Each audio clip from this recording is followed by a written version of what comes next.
Sana diyecek söz bulamıyorum. Ales. Sana mis gibi yatak yaptırmadım mı oğlum ben? Ha? Niye burada sünepe gibi yatıyorsun? Daha mı güzel yerlerde yatmak? Ne oldu?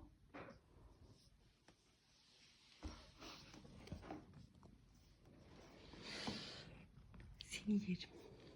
Seni ısırırım.